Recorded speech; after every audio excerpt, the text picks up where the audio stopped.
do bores in a row here.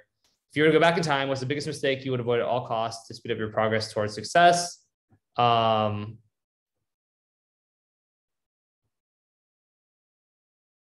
some Matthias in there. What's the biggest mistake you'd avoid at all costs to speed your progress towards success? I mean, success is broad, so it depends. If we're talking about success as a copywriter. I mean, honestly, like I kind of say, don't waste time on bad clients.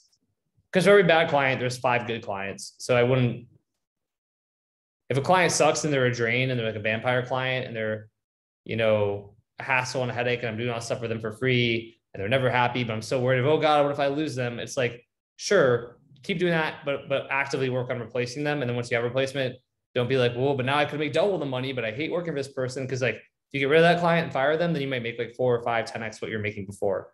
So, don't fall into a trap of working with vampire clients, especially once you can avoid it.